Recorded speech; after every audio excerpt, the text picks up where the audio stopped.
mengawali pembelajaran pada siang hari ini, alangkah baiknya kita berdoa terlebih dahulu. Berdoa di dalam hati mulai selesai. Baik, Ibu akan mengabsensi kalian terlebih dahulu ya. Dari Sugiyati, Nihaya Nur Aini, Naili Priyatul Alia, Nadia Fitriana, ya semua masuk ya. Jadi kita pada hari ini akan mempelajari tentang iman kepada kitab-kitab Allah. Anak-anak, tujuan kita mempelajari materi iman kepada kitab-kitab Allah adalah guna untuk mencapai kebahagiaan di dunia dan di akhirat.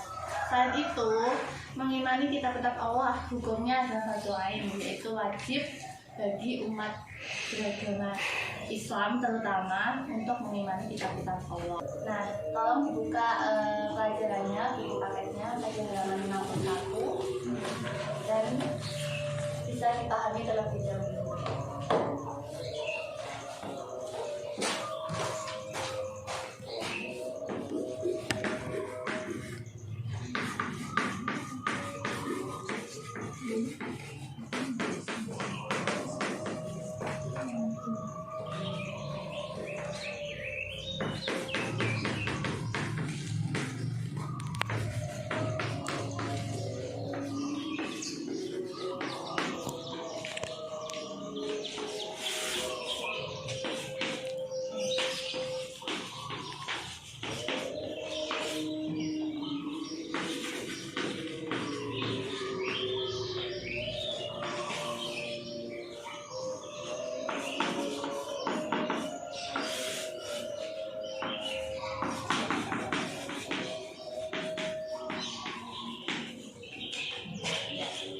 Sudah dibaca dan dipahami belum?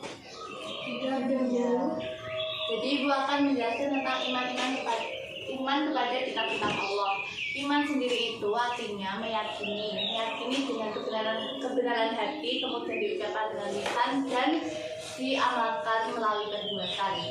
Sedangkan kitab sendiri itu artinya bisa berarti perintah atau tulisan.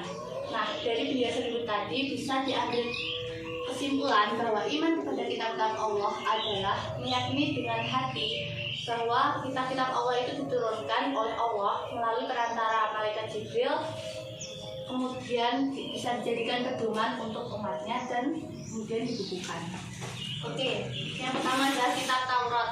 Kitab Taurat ini diturunkan kepada Nabi Musa alaihissalam dan pokok isi ajarannya diantaranya yaitu menghormati bapak dan ibu, kemudian larangan untuk berzina, larangan untuk mencuri, larangan untuk berkeinginan memiliki hak orang lain.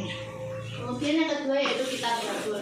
Kitab Zabur ini diturunkan kepada Nabi Daud alaihissalam dan biasa disebut dengan kitab Mazmur. Isi pokok ajarannya berisi tentang syair, pujian, nasihat, kemudian doa dan syair, pujian, doa, serta nasihat yaitu tadi. Nah, kemudian yang ketiga yaitu kitab Injil. Kitab Injil diturunkan kepada Nabi Isa alaihissalam dan pokok ajarannya diantaranya yaitu sebagai penyempurna kitab Taurat, kemudian menyempurnakan kitab lain, kemudian berisi tentang untuk kembali kepada ajaran tauhid yang murni. Dan kitab yang terakhir yaitu kitab Al-Quran diturunkan kepada Nabi Muhammad SAW dan dijadikan pedoman bagi umat manusia terutama umat muslim.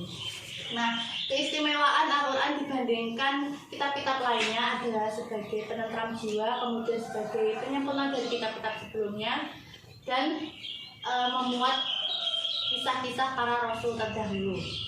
Nah,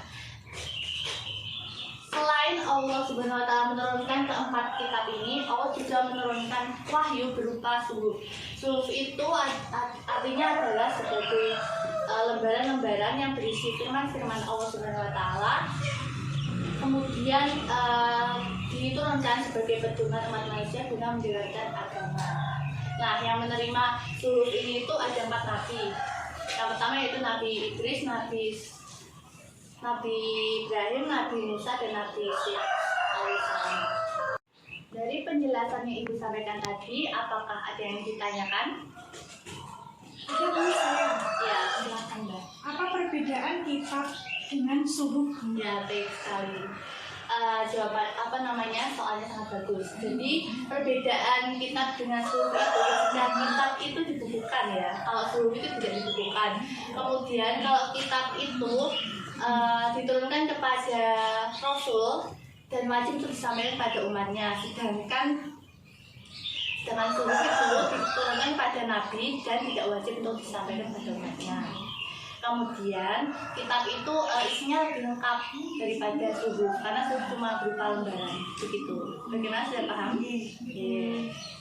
Baik, setelah ini Ibu akan meminta kalian untuk membentuk kelompok, dan kelompoknya itu dijadikan 2 kelompok. Nah, kelompok pertama ditugaskan untuk memahami materi yang disampaikan tadi, kemudian dijadikan resumen, lalu dipresentasikan di depan.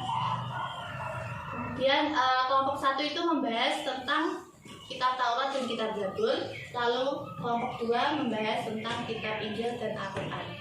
Silakan dimulai. Bagaimana anak-anak, apa sudah selesai diskusinya? Ya. Kalau sudah selesai, mohon untuk dipresentasikan di depan dan cukup perwakilan saja. Ya, semuanya perwakilan kelompok 1 dan 2 maju.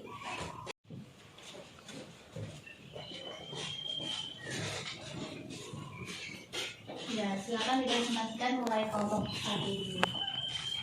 Kelompok 1 diskusinya tentang kitab Taurat dan kitab Zabur.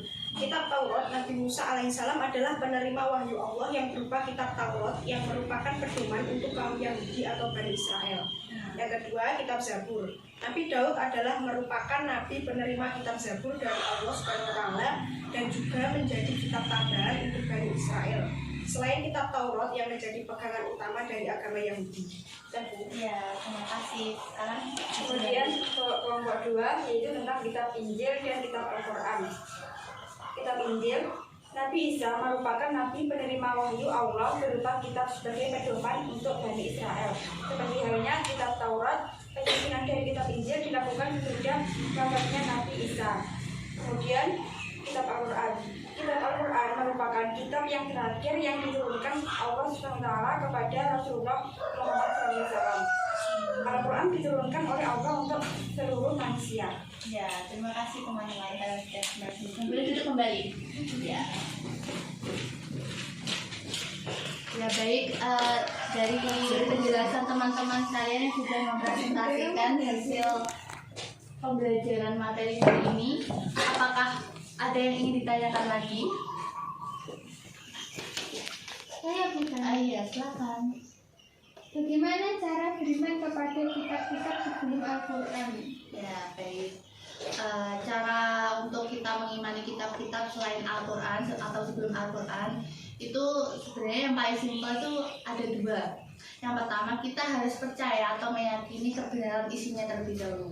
Nah, yang kedua, kita harus meyakini bahwa kitab-kitab itu diturunkan Allah, bukan merupakan karya tulis dari Rasul, tapi memang benar-benar diturunkan dari Allah untuk supaya dijadikan pedoman bagi manusia. Begitu. Bagaimana, sudah bisa paham?